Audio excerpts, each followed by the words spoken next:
고등학교 2학년 때 제가 손을 가만히 있는 성격이 못 돼서 계속 수업 시간에 분필 가지고 뭔가를 만드는 걸 했어요. 그래서 이걸 반 친구들 다 나눠줬죠.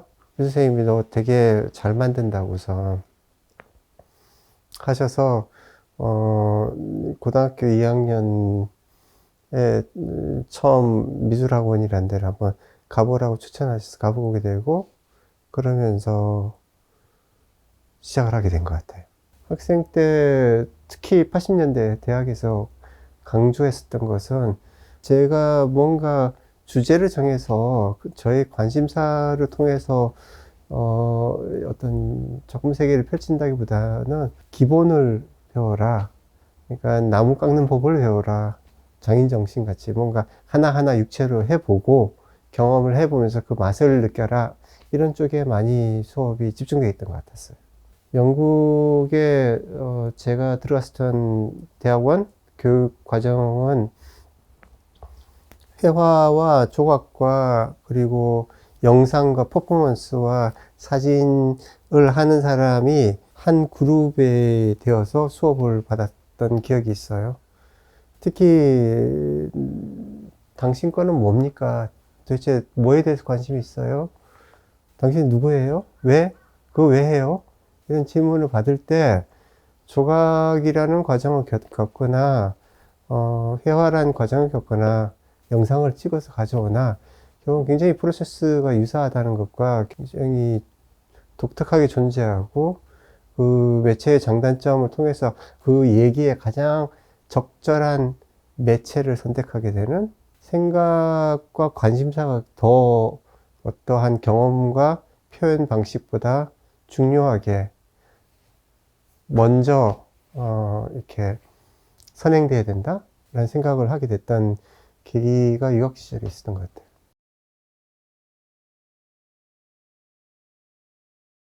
같은 졸업생 중에서 5명의 친구가 같은 기숙사에 있었는데, 서로 뭐 이런저런, 교류를 많이 하다 우연히, 엘리펀트 앤 카슬이라고 하는 데 있는, 그레이슬란드 팔라스라고 하는 식당을 가게 됐어요. 거기 식당 주인이, 엘비스 첸이라고 부르는 중국 아저씨인데, 중국 중년 아저씨인데, 뭐 엘비스 프레슬리 복장을 입고 나와서 막 손님들 사이로 왔다 갔다 하면서 춤추면서 노래를 불러요. 그리고 그 식당을 다 같이 가서 밥을 먹고 나서 너무 충격을 받은 거는, 이 아저씨가 미국 액센트로 엘비스 프레슬리 노래를 부르는 게 아니라 중국 액센트로 노래를 불러요. 혼자서 흥흥대기도 하고 하는데 이 식당이 인기가 최고였어요. 그래서 우리가 생각한 거는 왜 이게 인기 있을까? 음식도 되게 맛이 없는데. 를 생각해 보니까, 중국집, 차이나타운, 이것은 어디 보면 전 세계 어디를 가나 아시아인들이 흔히 선택하는 이민 문화의 어떤 한 축이고, 그리고선 엘비스 프레슬리는 미국의 어떤 대중 락앤롤, 팝, 그리고서 약간은 엘비스 흉내 내는 것 같은 약간 정크 컬처라고 할 수 있는 지점들과 미국의 대중문화하고 이게 두 개 합쳐져 있는 양상이 너무 재미있어서 우리가 한번 만들어 보자 라고 했고, 그래서 처음에 졸업을 하자마자 이삿짐 전부 다 어디다 맡겨놓고 작품을 자동차 위에다 이렇게 다 얹고 5명의 작가가 옹기종기 이렇게 타고 도보해을 건너서 프랑크푸르트에 가가지고 갤러리 프루티라고 하는 과일 창고를 개조한 대형 공간에서 처음 공연을 했어요. 제가 주방장이 되고 마이클 레데카가 DJ를 하고, 화가인데, 그리고선 안드레스 슐레가리라는 친구가 엘비스 프레슬리 노래를 부르고, 그리고 가이 바모스라는 친구가 이제 접시 닦기를 하고, 제가 프랑크푸르트에서 전시하고 나서 사흘째부터 그런 프랑크푸르트 안마인 신문에 실리면서 저희 전시가 되게 처음으로 뭔가를 터트리는 전시가 됐고, 전시 컨텐츠가 너무 좋으니까, 그러니까 그 해에 제가 포트폴리오를 들고 서울에 와서 여러 미술관 큐레이터 선생님들한테 전화드려서 뵙고 보여드리고, 그 중에서 이제 성공미술관에 서 전시를 하게 됐죠.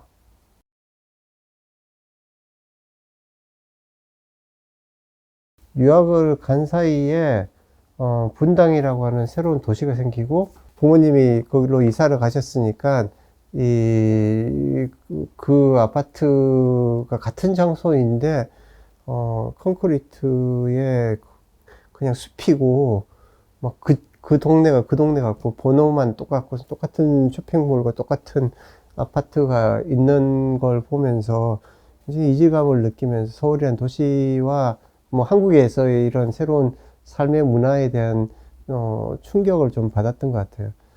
그래서 영웅이라고 하는 짜장면 배달부의 사진을 거기서 처음 찍게 되는데, 어떤 머릿속의 상상은 막 할레이 데이비슨을 타면서, 현실에서는 뭐 몇백 동, 몇백 호의 짜장면 한 그릇을 배달하기 위해서 움직이는 그 모습이나 이런 것들을 보면서 어떤 꿈이라는 주제를 처음 생각하게 되고, 제가 한동안 너무 이렇게 서울로부터 충분히 멀어져 있었기 때문에 한국 사회에서 돌아가는 이러한 양상들이 너무나 흥미롭고, 다르게 접근되어서 보여줄 수가 있겠구나라고 하는 가능성을 보면서 한국을 다시 들어와야 되겠다는 생각을 하게 됐었던 것 같아요. 그래서 2000년 초반에 들어오게 됐죠.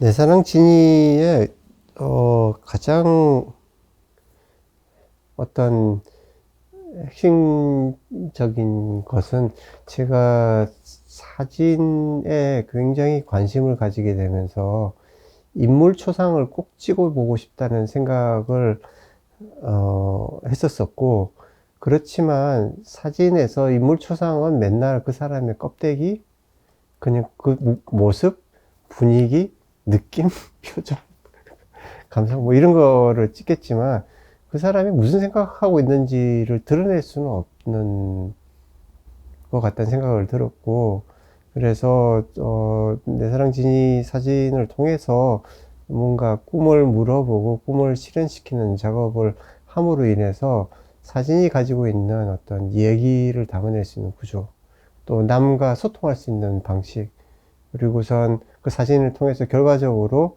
누군가의 겉모습뿐만이 아닌 어떤 내면의 모습들을 담아낼 수 있겠다는 그런 챌린지가 굉장히 크게 작용했던 것 같아요. 기본적으로 어, 꿈은 좋은 매개체인 것 같아요. 제게 있어서 그 꿈이 뭔지를 물어보는 행위는 그러한 일탈을 시작하는 어떤 시작점에 되게 중요한 포인트인 것 같고, 그러므로 인해서 내가 평소에 한 번도 말 안 걸어볼 것 같은 사람에게 말을 걸어서 그 사람과 뭔가 미술 프로젝트를 같이 한다? 라는 것은 어떻게 보면 예술이 가지고 있는 굉장히 대단한 능력 중에 하나가 소통의 능력이라고 생각을 하는데, 그 예술이 가지고 있는 소통의 능력을 10분 발휘할 수 있는 어떤 방법적인 거라고 생각해요.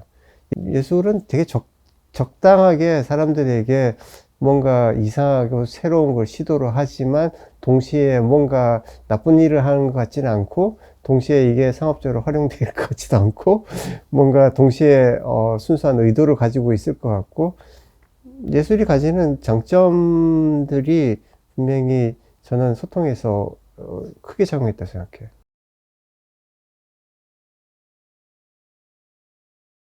사진이란 매체를 되게 어른의 매체라고 생각을 해요. 음.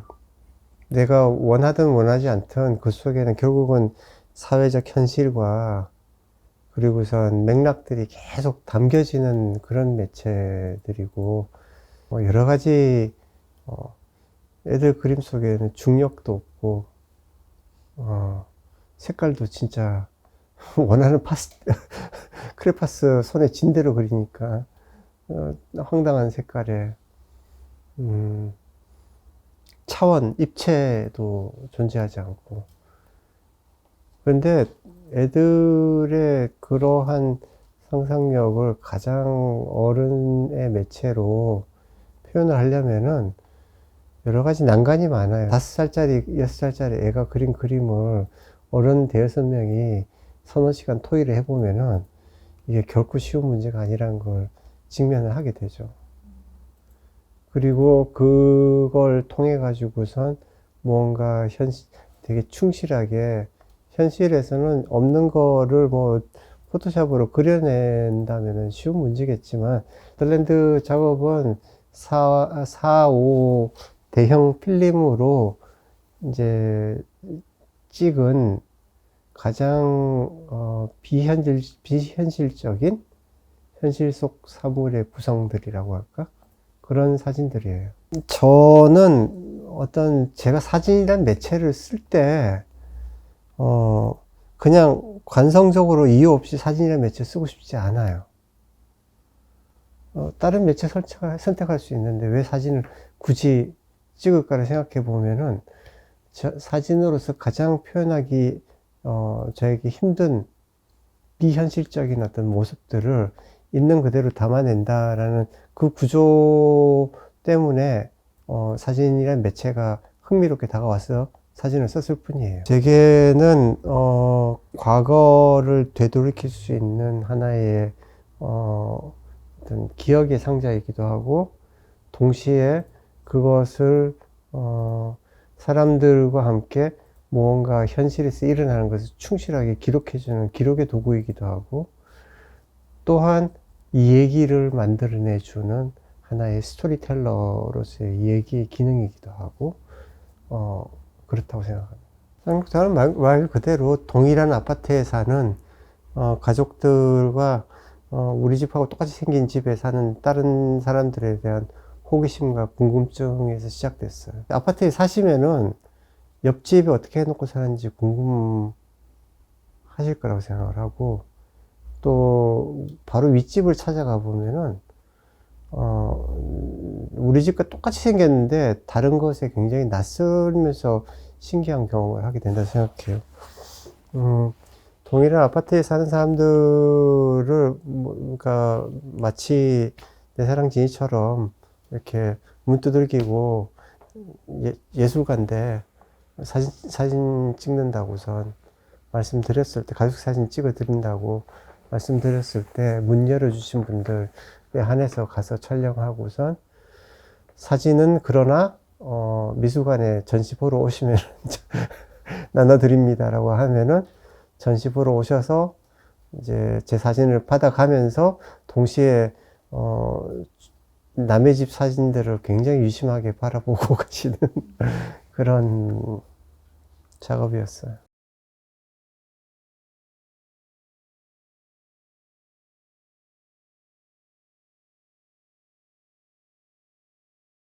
풍경이 제 작업에서 주인공이 된 것은, 로케이션이 처음이었던 것 같아요. 사진은 가장 그렇게 이상적으로 보이는 데까지 카메라를 이고지고 가서 세트를 세우고, 카메라 세우고, 뭐 이렇게 촬영을 해야 되니까, 저 개인적으로는 어떤 제 마음속의 풍경이라는 것을 구현할 수 있는 사진의 장소들을 가지고선 촬영을 하되, 있는 것을 그대로 찍기보다는 그 모든 것이 다 존재하지 않는 듯한 풍경으로 다시 만들고 싶었어요. 예를 들어 실내 스튜디오에서 쓰는 조명을 티나게 사용한다든지, 옛날 히치콕 영화 속에 이런 장면이 있죠. 막 이렇게 운전을 막 하고 있는데 사실은 명백하게 뒤에 가짜 프로젝션으로 이렇게 막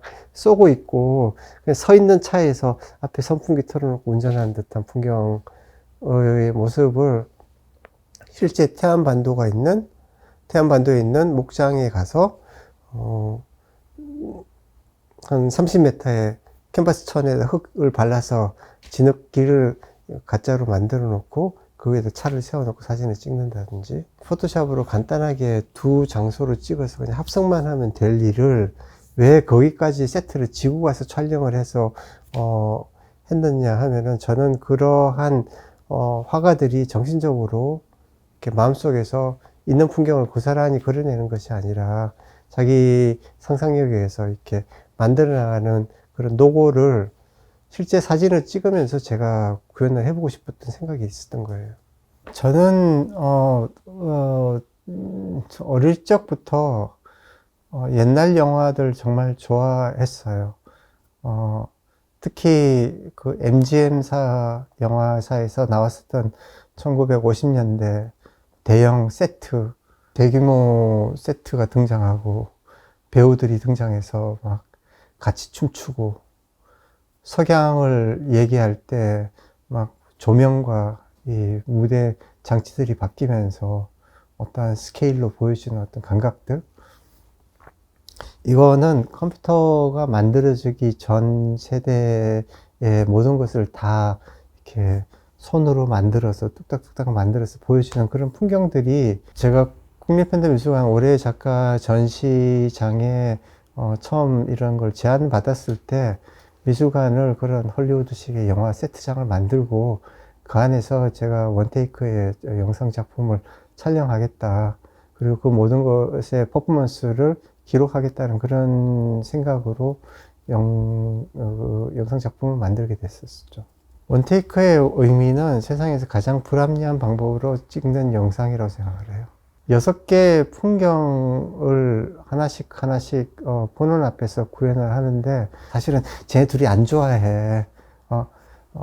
그냥 카메라 앞에서 그렇게 연기하는 거야 라고 알면서도 사람들 영화관 가서 울고 막 저 나쁜 놈 왜 버리고 가, 이런 반응들을 보이게 되는데, 제가 만들었던 영상의 촬영 방식은 이 모든 것은 다 국립현대미술관 제2전시실에서 일어나는 일들입니다 라는 것과, 카메라에서 등장하면 안 되는 사람들이 가끔씩 등장해가지고 보이던 나무를 쑥 뽑아서 들고 나가고, 그 다음 풍경들을 만들어 놓고서는 또 이렇게 보여주면은 마치 만들어진 픽션처럼 천연덕스럽게 보여주는 그 과정들이 어떻게 보면 저에게 있어서는 이런 이연매를 드러내는 구조라 그럴까? 이게 하나의 완벽한 풍경이 아니라 이것은 마치 마술의 트릭을 알고선 바라보는 마술과 같이 이것은 현실입니다. 현재입니다. 여기에서 벌어진 일입니다. 이것은 단순히 꿈에 대한 얘기가 아닙니다. 라는 것을 영상으로서 보여줄 수 있는 어떤 그런 방법이라고 생각을 했습니다.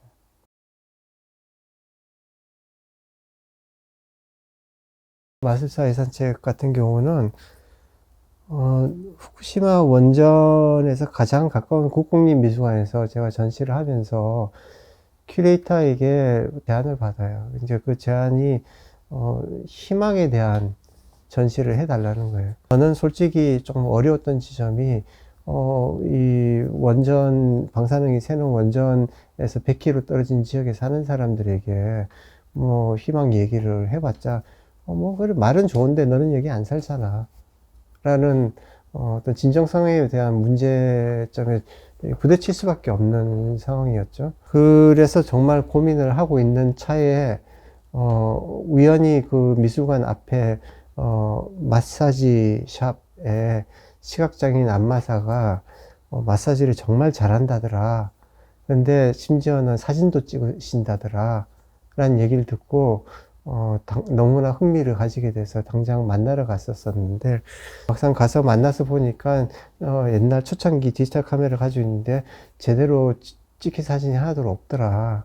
그래서 제가 미술관에서 받은 작가 레지던시 피를 가지고 하얀색 디지털 카메라를 선물을 드렸어요.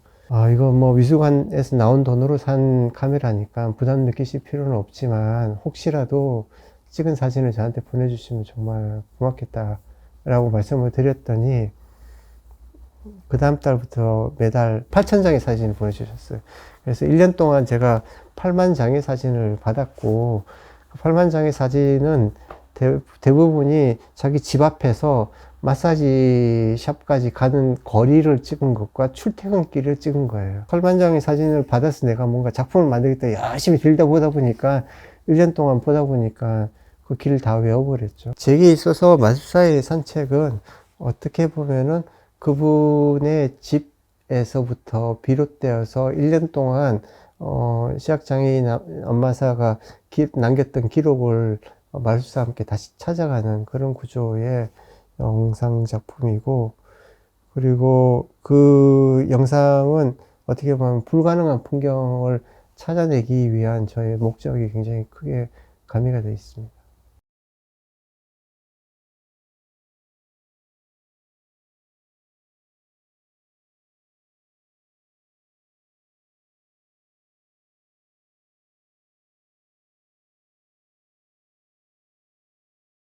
작년에 솜 사중주라는 작품을 만들었고, 그 솜 사중주는 홍콩에 시위를 나섰던 젊은 20대 남녀를 따라서 하루를 같이 여행을 했었던 영상과, 그리고선 카오슝에서 대만의 광주 5.18과 같은 그런 미려도 사건에 개입되어 감옥살이 하셨던 할아버지의 하루를 쫓아서 찍은 영상. 광주 5.18 때 이 자식들을 잃은 어머니들을 위해서 5월에 어머니 집을 만드신 안성래 어머니시나, 마지막까지 광주 전남도청에서 있다가 살아남으신 어떤 선생님의 얘기라든지, 오키나와에서 이 전쟁에 반대해서 미군 푸텐마라고 하는 미군 기지 바로 옆에 평화미술관을 지어서 활동을 하시는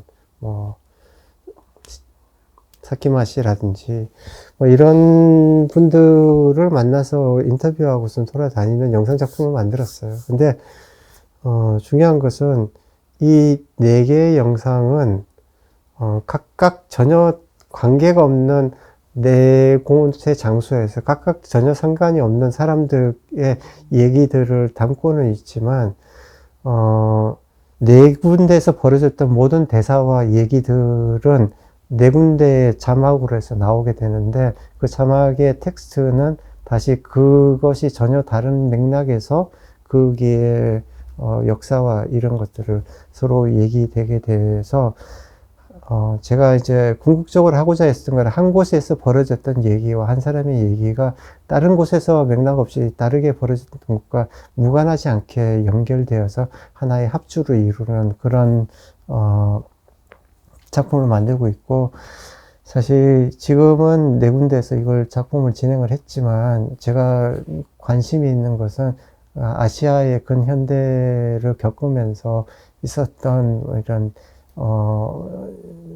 싱가포르나 아니면은 베트남이나 이런 아시아 국가에 돌아다니면서 이걸 좀 더 폭을 넓혀가는 작업을 해보고 싶은 게 제 기본적인 희망 같은 거